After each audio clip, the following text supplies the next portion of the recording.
Welcome to the Wrong Advice Podcast. I'm your host, John Picciuto, and I'm super excited to have creator James Wolfe on the line with us today. James, how's it going, buddy?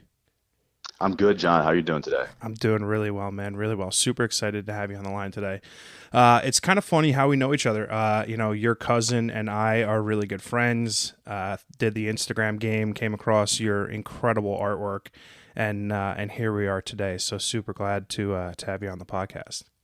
It's really the smallest world, and yeah, it's great to meet you finally. Yeah, for sure.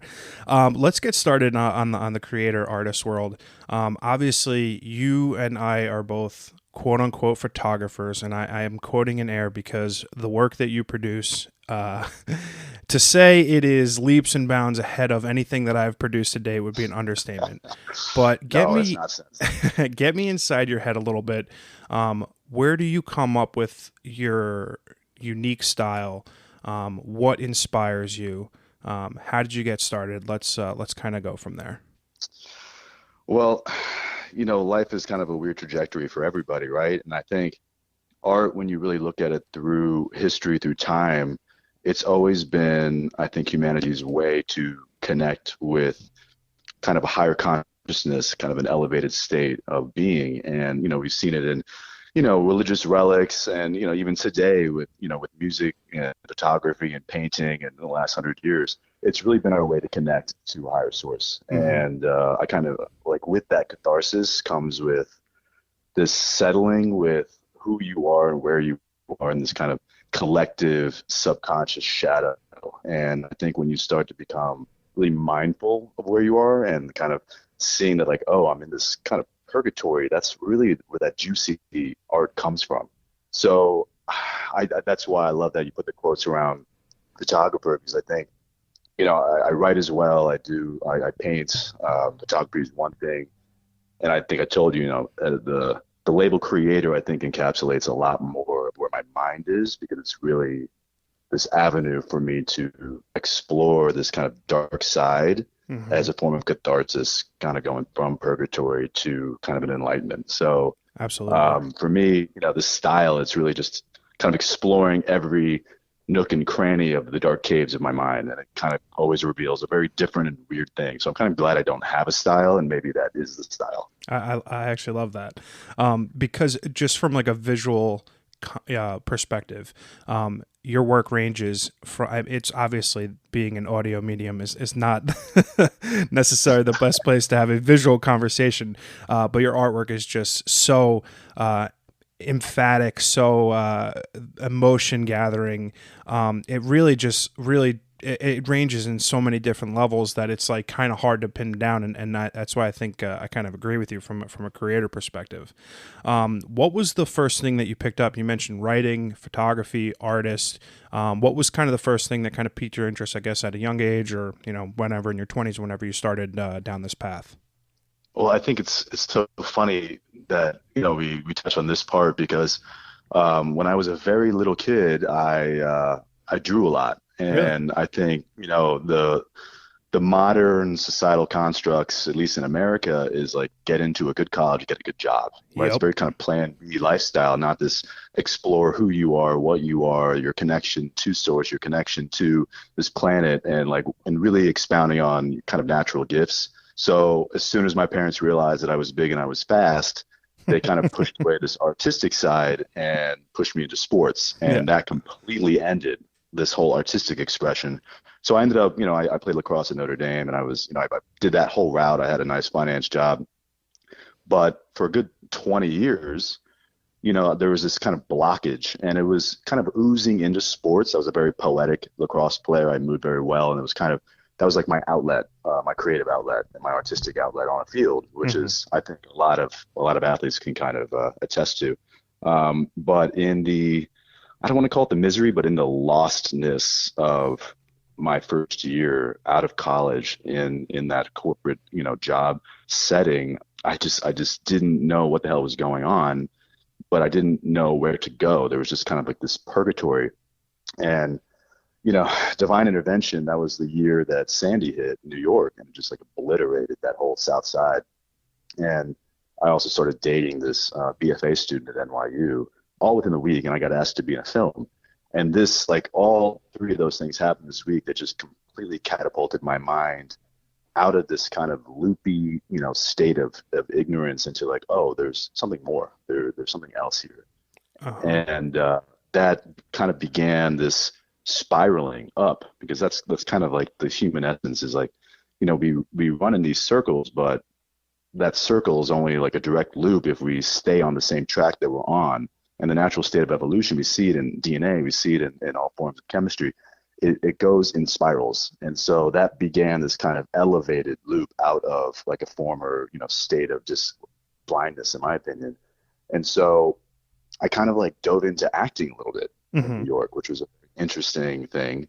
And that took me out to LA, doing a few films and where I signed with a few agencies, a few managers, and then I realized I had this, kind of very good writing and communication ability. So I started writing a lot, and I wanted to start creating films. And so I got a camera in 2016, early 2016, Hmm. and I just started taking shots of things, and I just like, oh, that's a unique shape, that's a unique angle, that's a cool color, that contrast is interesting, and that kind of just began the foundation of this visual communication that really piqued my interest. And then all the people I knew, of course, were actors and artists, so I started taking some headshots, which at the time were fun and cool. And then I was like, oh, this isn't really hitting that, and so this just natural progression, at least specifically for photography, really led to an exploration of psychology. And that's Hmm. really what all this is about, I think, and I think you can agree as a photographer, what you're seeing is really just kind of a mirror of where your mind is. What interests you is really just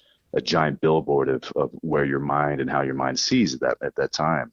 So, and this is where these themes of duality and, feminism and masculinity and all this stuff is really kind of playing into naturally through my own growth. And so, yeah, that's just keeps broadening. And I think the final flowering of this, at least creatively, will be, full on feature filmmaking. So that's kind of where I'm at now. That's amazing. I think you definitely touched on something that I harp on a lot that I find super important, and it's kind of like the rat race that we get ourselves into sometime in high school, where your guidance counselor tells you you can go to this college, you go to college, they can tell you you could be in this major, and no Oh, hell one yeah. ever stops to ask you, hey, what are you interested in? They're giving They you don't your care. exactly. Yep.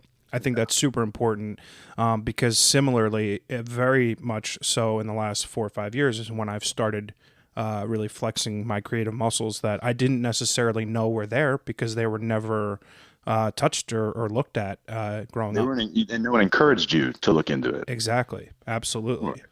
Right. I think that's Right. super important, and I think it's something that I try to harp on because I think one life lesson that you learn as you get older and you enter your 30s is it's never too late to do something that you are passionate about or something that you want to explore within yourself.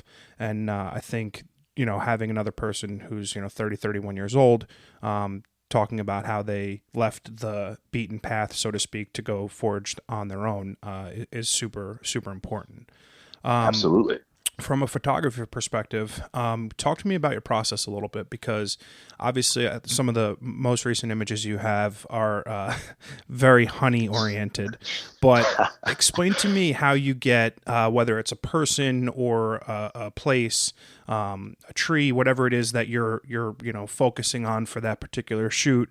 How do you get it in front of you, and how do you translate that image or that thought process in your mind onto Instagram or a photograph or a print or something? What's that like process look like? Right. Right. I think the first thing I'm going to say about this is that, when we're little, kind of piggybacking off your last thing, when we're little, we all are quote unquote geniuses. Like genius is the state of imagination and creativity. And, we all have that. And structured schooling and education just systematically eradicate that throughout time up until college. Mm-hmm. So I'm just like re-accessing that kind of natural state of quote unquote genius through creativity.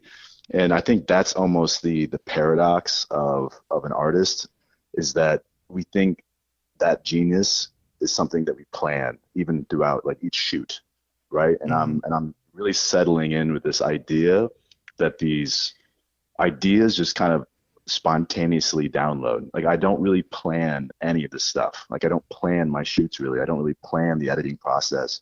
Like every visual is kind of its own little art piece that I have no idea what's going to happen even before I shoot it, let alone when I'm looking at all the raw images afterwards. Hmm. You know, even within that set of those honey shots, like every photo is just totally different looking, even though well, if you were on set, it just all looks like it would be part of the same set. Right. So I think that's what's quite interesting. I think I try to facilitate the openness to that within the shoot. You know, I have a lot of people ask me the very question you just asked, you know, what's your process like? What's like, how do you set everything up? Because people, you know, whether they want to emulate it or not, or they want to like find out their own process, everyone's looking for that tip or trick, right? And like the Hmm. Tarantino response is like, you know, I didn't go to school, I didn't do anything, and that's like why I'm so good. Yep. And there's a lot of that, you know, you have to kind of find that unique portal into like your own higher consciousness of how you see art. And so the things that I can control, you know, if there's like a general theme that I find will be interesting,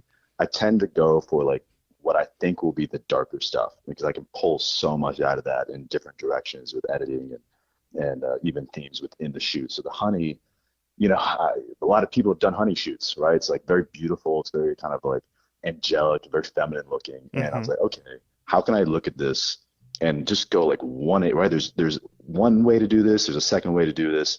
And those two ways are pretty much how everyone looks at everything to do. Yep. So I really like to look at like, what's that third door? What's that fourth door? You know, how can I look at this and deliberately, you know, twist this inside out to uncover this gem and this little like gold nugget that no one would expect and no one would, even I wouldn't expect. And like in seeing it, it's almost a surprise to me. And so in that moment, it's like I don't even, it's not even me. It's like coming through me and I see this as like, cool.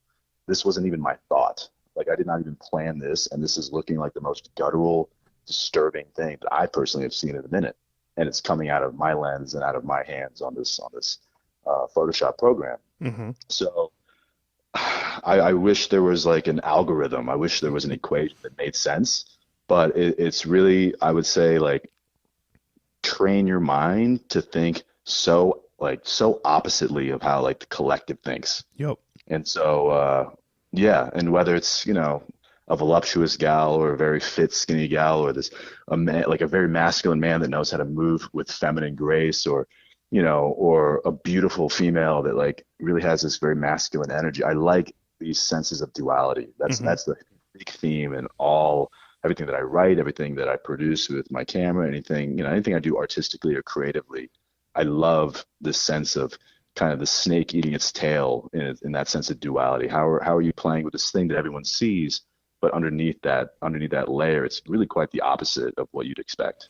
I love that answer. I would say it's one of the reasons why I was initially drawn to your work because I think it's so easy in a social media driven world to try to go along with the trends. And, you know, obviously people post naked photos of women all the time and they're going to gather a big audience and, or, scantily clad men, etc. Doesn't necessarily have to be women. But I think that there is a tone of art in your work that pushes beyond the subject that I think really differentiates yourself from anybody else that I follow out there.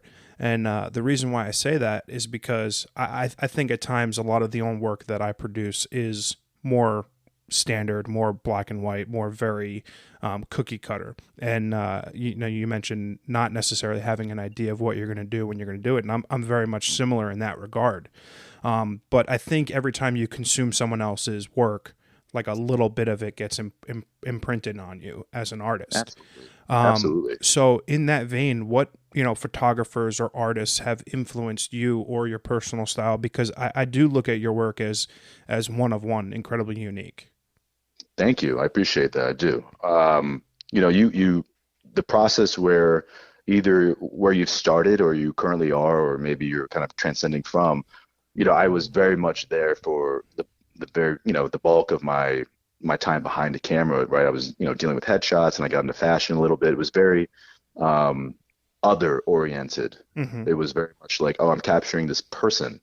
And, especially out in LA where I was when I first got the camera, you're trying to shoot the model. You're trying to shoot the influencer. You're trying to like capture someone else, and then all the artists, the photographers, the painters end up just trying to tailor their work to fit what the influencer, the model may want. So it Hmm. becomes all about the subject and not about the artist.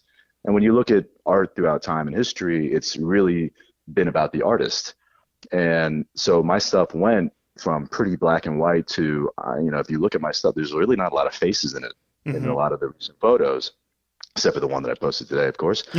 But but a lot of the stuff isn't about the other person, right? Like it's all a mirror of where we currently are. And so I think it went from my appreciation to people like Bruce Weber, like Lindbergh, like Russell James, these people that are just so great at capturing the human emotion in some other human, Hmm. to more of an artistic kind of painterly style like Dali, where you're capturing you're capturing the essence of the artist kind of like as a on a billboard of someone else's body or emotion. Yeah. So it's more of that marriage between like where my mind is on someone else's body. So like the subject has is less to do with the actual person.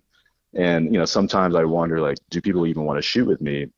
It's becoming less and less about them, Hmm. which is an interesting kind of, fork in the road in modern photography because, everyone wants everyone wants to be famous, everyone wants to be the influencer, they just want content, content, content. A lot of my stuff isn't about them at all. So, but they love the art. So there's like kind of this polarity between where I am and, where I want to go, where I've been. So I'm in this interest. It's just this ongoing kind of, traversing across this long valley of Sure. It's the what I'm struggle focusing on. of wanting, like, so for me, obviously, I'm extraordinarily guilty of at times putting much too much of a focus on the number of followers that I have, the number of likes that I get, the number of prints that I Totally. sell, and you Totally. get trapped in this self fulfilling dread of I'm not doing enough, my shit's not good Right. enough, and Which is it's total bullshit. yeah.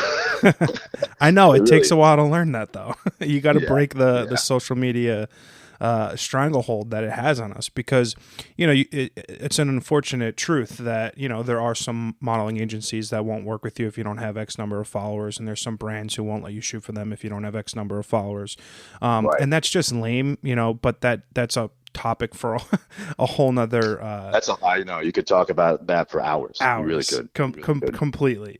But back to your work, what is it that because like I said, your art is so emotive and it's so drawing in, and it really sucks you in from like a visual perspective. But do you go from shoot to shoot or image to image trying to elicit some sort of emotion or some sort of story? Are you trying to tell something different each time? You mentioned like kind of like a dark place. Is there something that you're cohesively or subconsciously trying to talk about? I think that's been one of the blessings in my life is not only the recognition, but the absolute comfort within those dark waters of my soul. And I think that's what a lot of society and general humanity really tries to like run away from. But when you understand that like that's part of the yin yang of existence, as above, so below, like you can't really exist in enlightenment and clarity and happiness without at least the understanding of unhappiness, of struggle, of chaos. And Mm-hmm. so I tend to enjoy this notion that I exist in the structured chaos because that's both where I can swim and find those gold nuggets that are like deep down in that mine shaft of chaos in order to bring it up to show people like of the beauty of that. And I think that's like possibly one of my gifts as a human being is that I can really go down there Mm-hmm. and not get totally fucked up when I come back up. Like I can still come back up and breathe with ease and show them like this is the nugget of growth. This is the nugget of chaos from which we can grow and reach that happiness. I don't know if I go into it with that plan, but I go into it knowing this about myself subconsciously. So, and that's the beauty of life. Like, every day is so different. Every week is so different. I'm really leaning into the fact that everyone that comes into my life is coming into my life for a reason, and they're like shining a new light on like a weird dark corner of my cave that has not been revealed to me yet. And so this is a constant process for me, which is again the beauty of photography and art is that now you have this outlet for that. So like this is just a non-stop process for me. And I really don't even take advantage of it enough artistically because I could probably do 3 shoots a week Hmm. just based on the new stuff that's popping into my head that I'm learning about myself and the world around me. And again, that's why photography is such an interesting psychological journey for me, is that I get to play with these things that I'm learning about myself in a kind of safe space. And that's where this is kind of like a process of learning. Like this is how I'm integrating this stuff into myself, which is only kind of expanding my own soul and consciousness. So there, I don't even know. Like tomorrow, I might meet someone that, triggers some deep trauma within me that I didn't even consciously exist, Or and like happiness, that right? will give me plenty of source for like the next 10 shoots if I wanted. Right. So yeah, yeah, that's pretty much that. I was going to say, or happiness, obviously. It doesn't have to all be bad because you do have some beautiful imagery. It's not all, Oh, for sure. No, yeah. but that's it. It's that duality of it. Like there's this, the angelic stuff where someone's standing on top of a cliff with a halo over their head, Yeah. and That, she's kind of I like the love that total photo. embodiment. Yeah, I love Sorry? that. That's a very, very lovely image. I was a big Yeah. fan of that one. That was only a couple of Thank you. weeks ago, I think. Yeah, Um, yeah, yeah, yeah. how do you mentioned Photoshop and obviously I was surprised to learn a while back that you shoot mostly digital. How do you feel that the technology that you use, whether it's your camera, whether it's an editing software, how does that process factor into you as an artist, and how much of what you produce comes before you even press the shutter button? Right, right. Um, this is the interesting kind of course that my creative brain is going on. What I'm coming up with in my head now, just like if I were to sit down and be creative and think of something, is just so far beyond my technical abilities now. And That's cool. that's I like that. and I'm being I it's cool to think about for a second, but it gets annoying, and then I'm like a lazy asshole because there's so much I don't know Yeah. that I know I don't know about, especially about the digital world, and I'm like getting so fascinated by this real, maybe it's a reemergence, but this total emergence of surrealism art right now digitally. It's Hmm. so cool. I've been NFTs following and a lot. such. Yeah. Yeah, but like even like the surreal art stuff, like the weird stuff where, someone's face is removed and like some weird animals coming out of it. Like a lot of this kind of Dali inspired, digital photography that's happening right now. And I'm like very drawn to that, but I don't know what the hell I'm doing. Like this composite style photography after the fact is not a skill that I'm great at. I've been like playing a little bit with it, with maybe sky implants and like that kind of layering, but Hmm. that's the stuff like that really speaks more to a lot of the guttural creative imagery I have in my head that I don't even know how to like do that on digital. And so there's a lot of stuff that you kind of explore as you're going. Like, there's a couple cool things you have on Photoshop, like twisting and stuff like that. But Hmm. I have to be honest with you, my technical skill within Photoshop is pretty limited. And Mine as well. yeah, and like I'm like a master of color, but a lot of the compositing stuff I would love to get so much better with. Sure. And yeah, yeah, yeah, yeah. One of my favorite photos of yours, I don't know if I'm assuming it wasn't film. It was like a very vintage inspired film. It was like a woman maybe wearing a blonde wig, or maybe she's just a blonde. It's kind of just like a very, very close up image of her face. Mm, If you know the one I'm talking about. yeah, I do know what you're talking about. That's a great shot. Yeah, yeah. As a documentary photographer, I would consider myself a street photographer, and I'm mostly a portrait based. I find that image to be just really, really beautiful. How do you think you got to where you are today, and your ever evolving style, and where do you see it in the next few years? You mentioned you want to do feature films.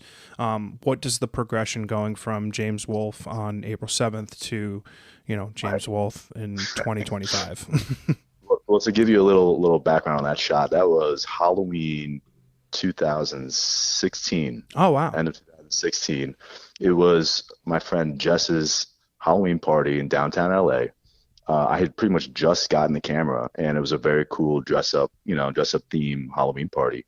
and she was not a natural blonde. She that was a wig indeed.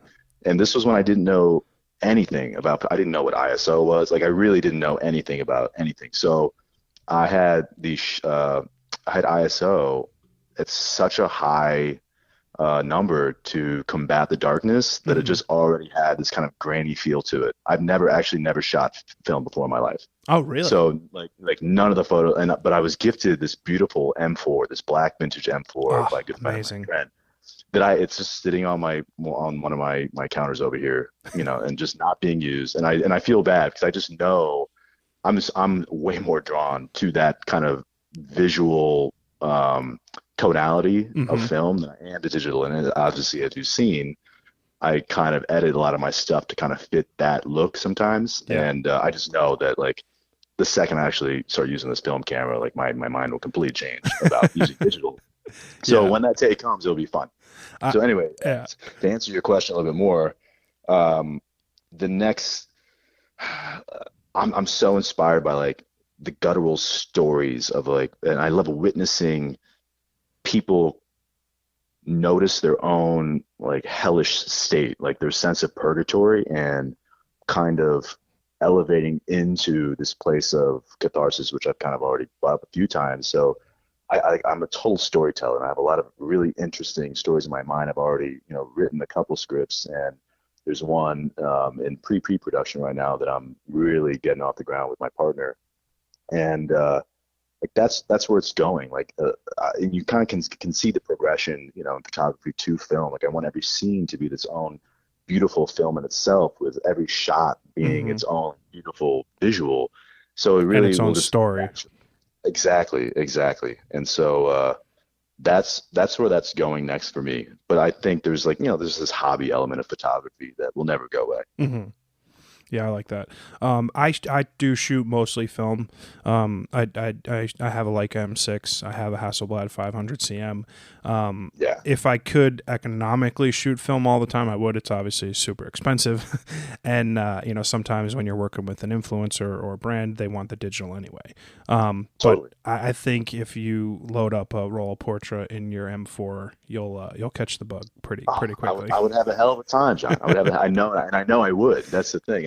And the way I shoot anyway, I don't just take a million photos. Like Yeah, I shoot like I have a film camera. Like I picked the intentional. shot. Hmm. Yeah. Yeah, yeah, yeah. So one day I'll not be an idiot and just start shooting that Good, thing. good. I like that. Yeah. Um, as of today, what would you say you're most proud of? What's your greatest accomplishment? From an art perspective, from a life perspective. Damn, damn. I've done a lot of cool things in my life. I will say that without haste, and I will say that quickly, and that's all cool. I would say the thing I'm most proud of is, damn. I would say understanding the alignment that we like all have with each other. That's been I've really kind of nurtured and grown this almost X-ray vision that I have in really seeing the architecture of relationships around people. And this was kind of one of those like blurry skills where you're just like, oh, I don't really, you can see how everyone fits into different things. And from a creative standpoint, I started to realize like, oh, this is going to be the foundation on which I build massive artistic communities and, these self-sustaining permaculture farms and these this is something else that I'm sure we'll talk about, this idea of elevate that I have, which is really just going to be this network of artist communities and re-education and like just complete change communities and societies around the world, hopefully. But understanding, being able to essentially smell someone's entire energy and seeing like their higher self, like that is such a fulfilling gift that I'm currently nurturing that I feel really pumped about. That is really starting to really take off a lot more in my later 20s and now very, very early 30s. Um, I love that. That's yeah, and fantastic. it's something that's not really like given to me by other people, because I don't really, there is that part of me that wants the validation, but the part of me that removes that ego and just sees like, cool, like what is this thing that I can be really proud of? Like this will be the foundation on which like a lot of whatever success I have will be built upon. I like that. You also mentioned two important things: validation and ego, which brings me to my next question.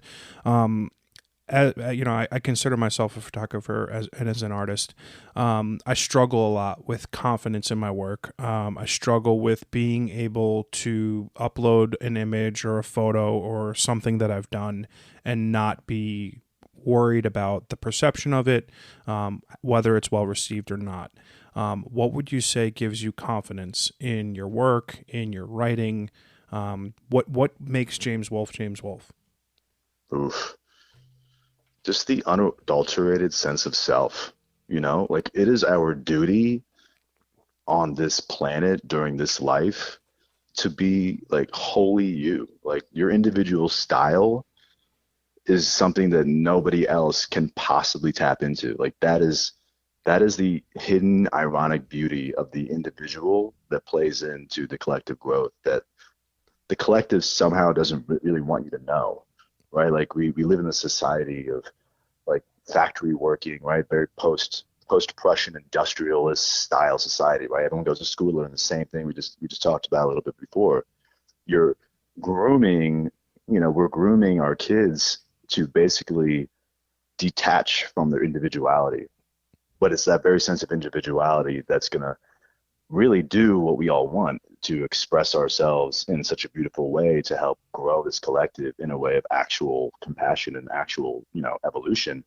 So I think just constantly being aware that whatever you do is this personal journey of your like very specific style. And Hmm. I say that word very loosely, right? It's like even the way you hold your head up, even the way like your arms kind of like move back and forth when you walk, this extends to everything. And and that's kind of the danger of things like Instagram.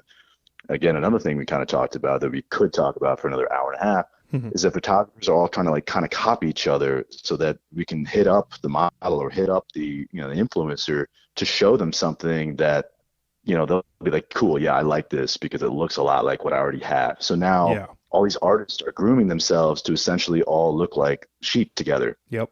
And that's doing the very opposite. And of course, you know, doing that, like you might get the occasional, gig, you might get the occasional shoot, but you don't really feel fulfilled because you're just like copying someone else's junk usually. And Hmm. it's not being expressed in a way that shows like your unique style. And you don't even know what that is yet, and you won't because you're so busy trying to live out someone else's style.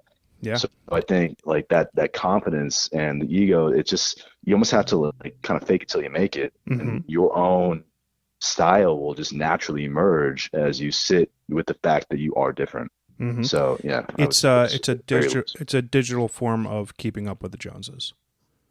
yes, That yes. is that is the best way I describe it. It is, you know, it's exhausting. It's pointless. It is, a honey trap. But at the end of the day, it is unfortunately the nature of the world that we live in. Um, Yeah, are you currently in love? I am currently in love. I met my twin flame, and I will say this so confidently because when you hear about this stuff, you're always like, yeah, right, cool, yeah, that doesn't, yeah, that's not even a thing. A couple months ago, and it has been the most remarkable and rewarding journey. And I met her in the middle of December, and it's just like my life has changed tenfold since then. It's amazing. I love that. She's just the most incredible human being on earth. We've talked a lot about spirituality and duality. What are your thoughts on an afterlife? Why are we here, James?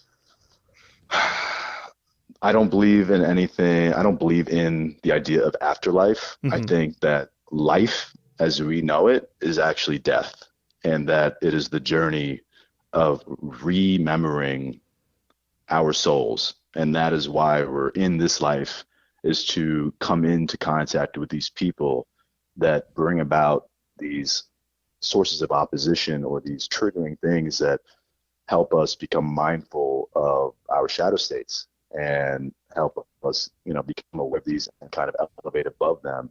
And in that process, right, our soul kind of keeps growing, and it just keeps coming life and life again until we get closer and closer to this entity of source, which ends up really just kind of pulling everything back into this one main source of consciousness. And I think I don't, maybe some people will understand this, maybe some people, will just think this is total blasphemy, but I think there is no sense of afterlife, and that like this is death, and like that our soul's existence outside of the 3D realm is when we're the most ourselves, and we come to this life to interact with the people, to like remember who we are and what we are, to rediscover our genius, to figure out who we are and our gifts that we can bring to everyone, and it just keeps happening again and again. I really like that. Cool. That's a very interesting take, sort of as if we are currently living in purgatory, right? Yeah, and this like journey to catharsis is like the 3D life's purpose, Oh, because we just, I mean, how do have you ever met people? Oh, I totally know you. Like I totally felt familiarity with you, right? Like hmm. I think, life is absolutely, on these core fractals through existence, and like that, fractals and, sacred geometry are a huge part of spirituality. When you really start to dive more into that whole world, you start to understand that, the people, everyone in your life is someone that's been on your fractal highway through the course of history. And some people you just like have immediate, whether it's an enemy, a friend, a mother, a lover, whatever it is, like these are people that are coming into your life in this life to help heal the wounds that the fractal life that you've been on have incurred over existence, all in an attempt and purpose to regenerate and again bring us back to this secure sense of source from which we've kind of extended from over the course of millennia. So yeah, like even you and I talking right now, like we've had existence together in a fractal of time prior to this 3D life we were in.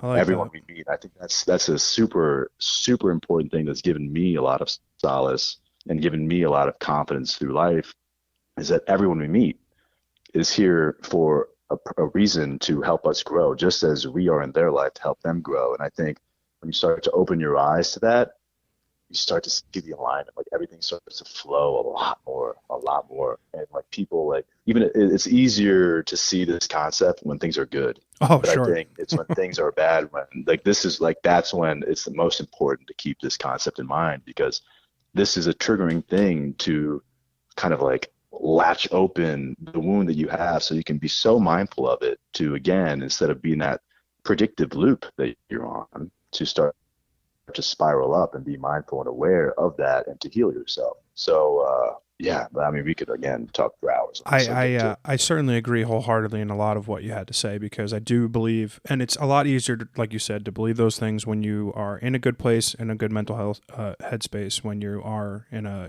a productive, happy environment. But Totally. for sure, people come in and out of your life to teach you very specific lessons at very specific points in your life. I believe that, fully, Absolutely. completely, absolutely.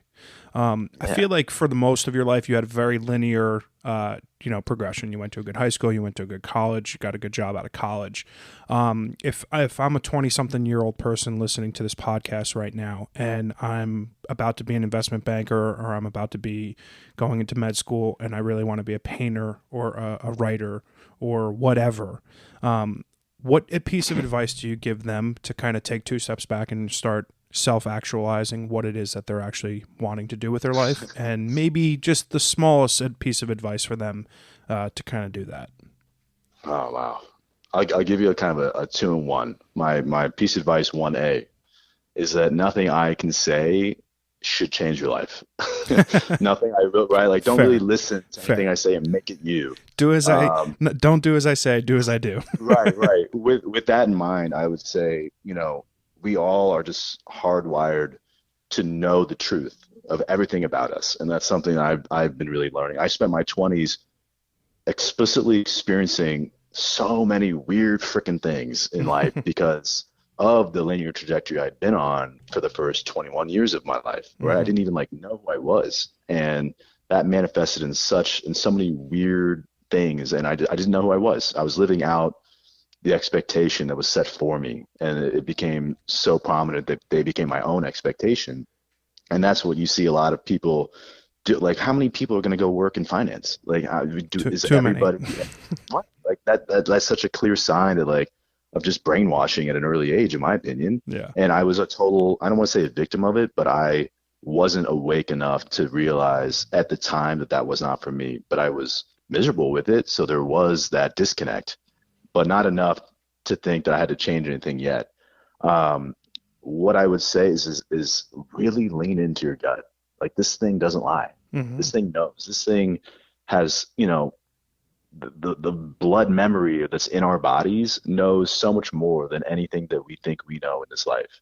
And a lot of people don't listen to that enough, and they're so flooded again by the expectations set by others or society or whatever it is, and they don't listen to themselves. They don't listen to their own style. They don't listen to their own like heartbeat at all.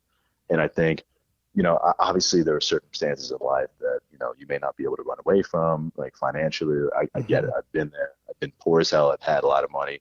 I've then not had a lot of money again, and then went back to having money. I get the roller coaster that we Hmm. can all be on. But when you start to realize the things you're afraid of, like if you go after anything with fear, you might get what you desire, but it will be complete encased in fear, which will eventually erode what you did get. And I think that's a really tough thing for people to really get. It's like you have to go into things with the unabashed, like just trust that what you're doing is right. Ooh. And that's like the big leap of faith that a lot of people just don't quite have the confidence to go into. And there's this kind of paradoxical irony to it. It's in the knowing that it will work out. And you have to get to that point of knowing, even though it's like you don't know yet. But you just almost have to trick your mind to know that whatever it is that you want to do is going to work out. And like life just rewards people that think this boldly, because it's not really bold. It's hardwired in our DNA to create individuality, to give purpose to the collective. So Absolutely. people need to just trust that feeling. Like they're not feeling something about, a finance job. Like, yo, it's not for you. Yeah. Like it's just not for you. And that's not, you're not failing anyone by doing that. You're not failing yourself. Like what you're doing is bringing mindfulness to your life that's going to expand in the most beautiful ways. And like my life has been incredible in the last decade, and so expansive, so open, so full of sight and vision, because I've really leaned into this concept that A, I don't know shit, and B, I'm so receptive to wanting to know my path and wanting to lean into my gifts. And I've just had like the most amazing, early, like whole all of 20s and even going into my 30s now, that I didn't have before, because I was kind of living out other people's expectation I think, before that. yeah, I think you just touched on something that's crucially important.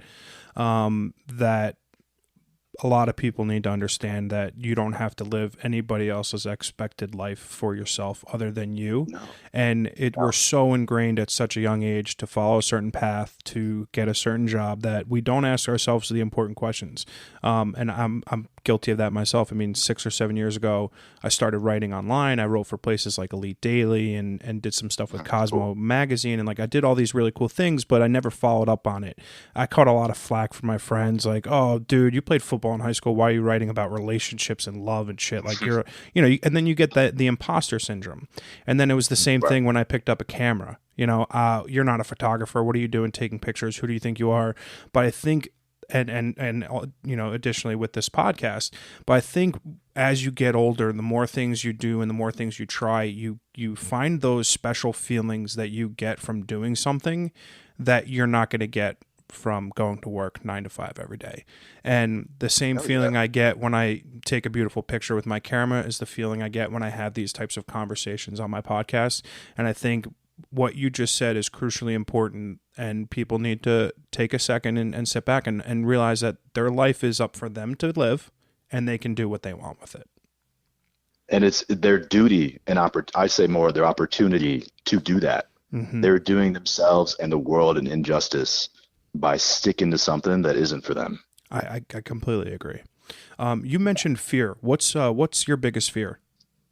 Ooh, my biggest fear is kind of, piggybacking on a little bit of what we've been talking about, the timidity to really take these leaps, the timidity in not believing what you secretly and sincerely already know.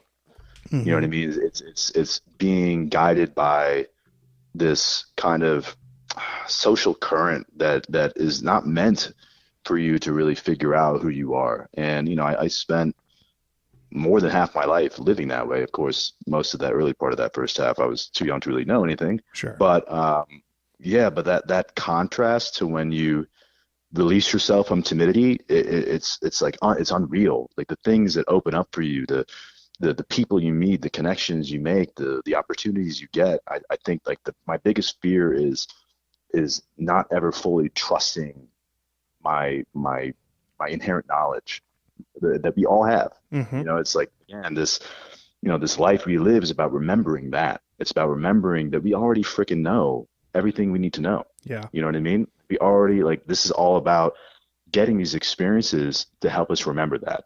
And when I have moments of kind of second guessing myself, or like, is this the right way? Like, those are the most painful moments for me, because I understand from both the place of my future that I already exist in, and where I currently am. Like that fighting is it like crumbles me inside, because Mm-hmm. I know what I should be doing, and it's so loud and clear to me. But at the same time, I'm living in this quote unquote current moment, which is really just a perpetually the past, Right. because we're just remembering it. And it's like, it's total BS. It's such a waste of time and energy, and it really ends up impacting you in physical ways that are just like so ridiculous. And it's a sad state when someone is constantly timid. You'll get this with football. Who gets hurt more during a tackle? The guy who runs full speed, knowing he's gonna like run this dude over, or the guy who's like kind of stops running a little bit when they get close and like clambers up? Yeah. Who gets hurt more? The guy who Right. slows And down. like, Yeah. yeah, and like that's like a great analogy for life, is if you're timid and you're kind of like, sidestepping and guessing a little bit the whole way, like this beautiful highway of life, you're just gonna get run over constantly, constantly, constantly. You're never gonna even know why you got ran over. You're just gonna constantly be on your ass. Ooh, I mean, you're talking my language, Yeah. big time. No, but it's true, and I don't need to fluff you up. We're friends. It's I don't need to float anybody's ego or anything, but it's true, because a lot of my greatest fears in life are associated with me not realizing my own potential and Right. achieving the things that I've already set out for myself that I know I can achieve. But it's super Right. easy to tell yourself, to doubt yourself. I'm not good enough. I can't do that. And I think living your life more with intentionality and going for the things you want is something that you do learn later in life. Unfortunately, I wish at 18 I knew to pick up a camera or a Don't we all? microphone. Don't But we all? these are the Don't we all? things, yeah. These are the things obviously that you learn later in life. Yeah. And honestly, John, like the fact that you're even like, do you ever visualize a really cool project that you're doing for photography? Like the fact that you even thought of that means that that's a potential reality that Mhm. already exists Yeah. in the innumerable realities that are currently in existence. So like that, like when people really understand that any desire they have is a reality that exists, it really kind of, doesn't stop you from doing anything. That's what gives you that confidence. That's what gives you, that push, because that can actually become a thing, and it Mhm. actually is a thing, and it's just kind of waiting for you to arrive. I agree. So Yeah. like, yeah, it's kind of beautiful when you start thinking that way. I think it's again, it's these are easy concepts to grasp onto and understand as you get older, a lot harder Right. when you're young. And I think another thing that I've tried to do a lot with as I've entered my 30s is letting go of regrets, right? Letting go of things that I harbor pain from, whether it's a relationship, a job, a failed XYZ. These are Hmm. all things that are born within time. Right. Yeah. Um, Do we like, even what is regret now, though? You know what I mean? Like everything we've talked about is this beautiful summation to where we've gotten to, right? So I like that whole idea of yeah. regret, it seems to dissolve in itself. It does. And again, I hate to say the same thing over and over again, but it's a time thing, because in my 20s, I could second guess myself to death. I could regret things for days, weeks, months, and Yeah. years. And now, I mean, I don't know how much of this is a post-pandemic kind of a feeling. It's easy to let go of regret when, you lose family members and loved ones and friends to, life, Hmm. right? So I think as, time goes on, it's easy for you to lose, the ability to regret. But yeah, Yeah. absolutely. I mean, I'd like to say that I've finally reached a point in my life where I just don't give a fuck. I'm going to do the things that I want to do. I'm serious. It's just, it's one of the most freeing, mental states I've ever been in, because it's given me the confidence to pick up a camera. It's given me the confidence to pick up a microphone and start a podcast.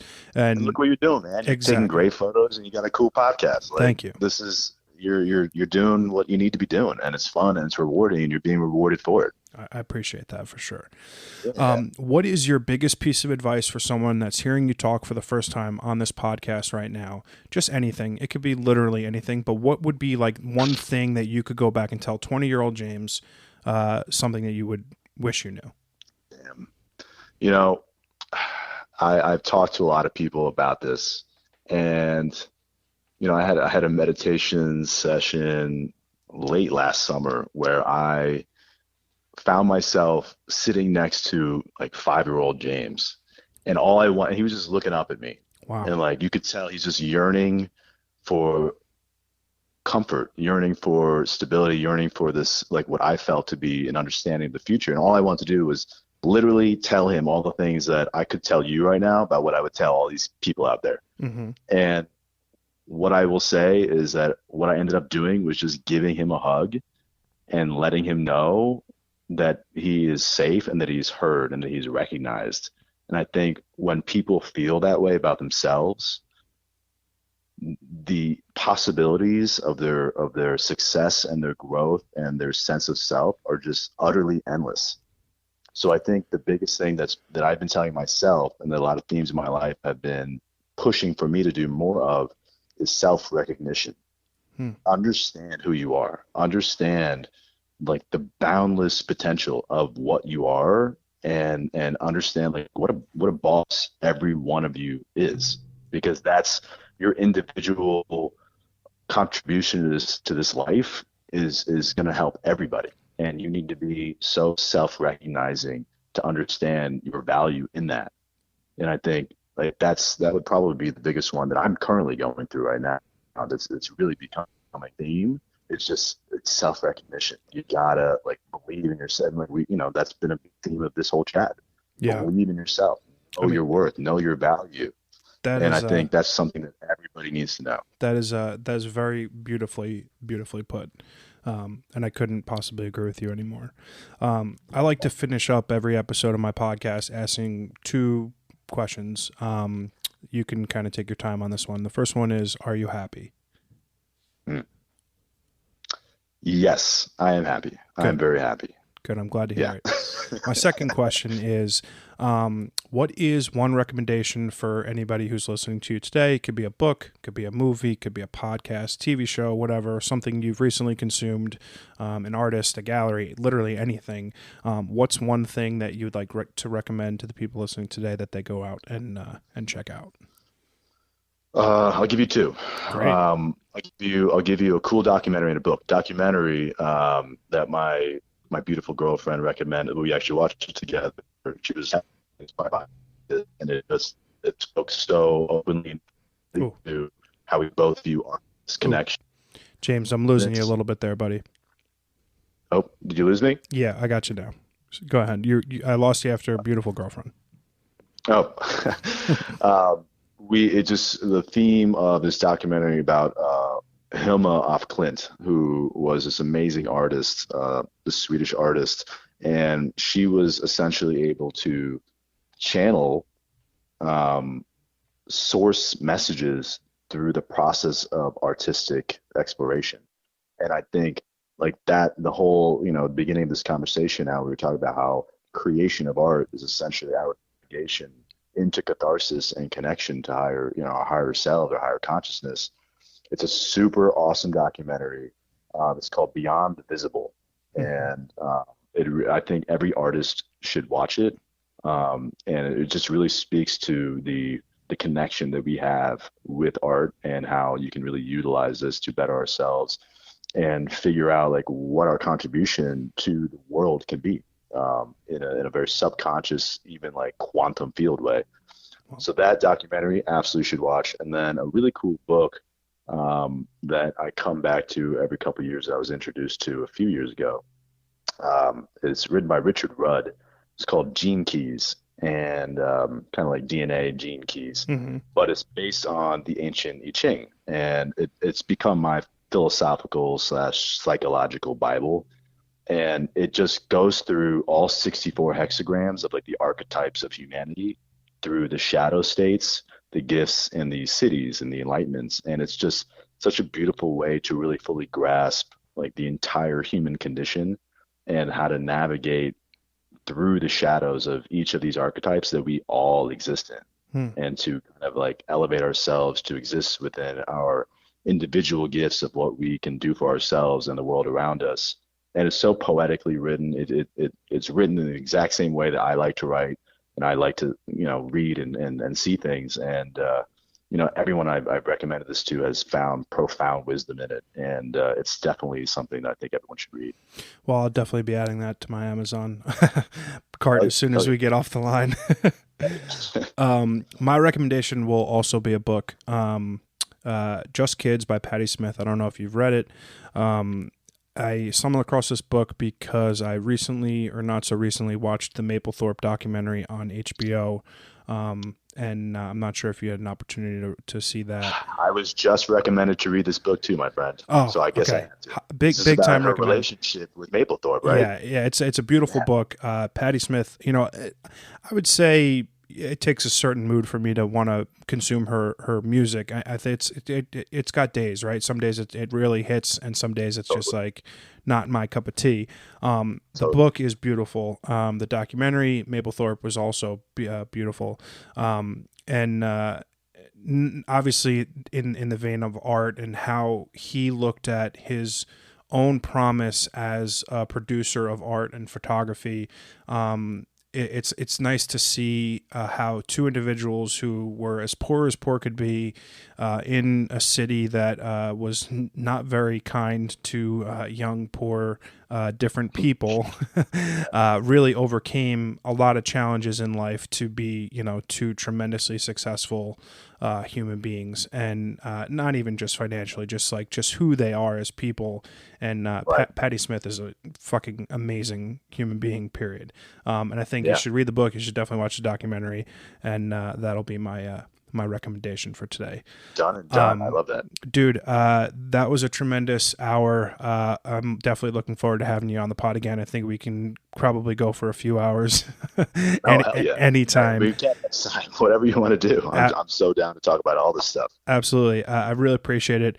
I'll link in the description below your Instagram. Obviously, we'll all be on the lookout for that feature film that's coming out in the next couple years after you're done writing it. Mr. James Wolfe, thanks for being on the podcast today. Really appreciated having you. John, you're the best. I appreciate you. Next time I come east, I'm actually going to be in New York in a couple of weeks, so maybe we can link up. Absolutely. Sounds great. All right, brother. Take care. Have a great day. Take care.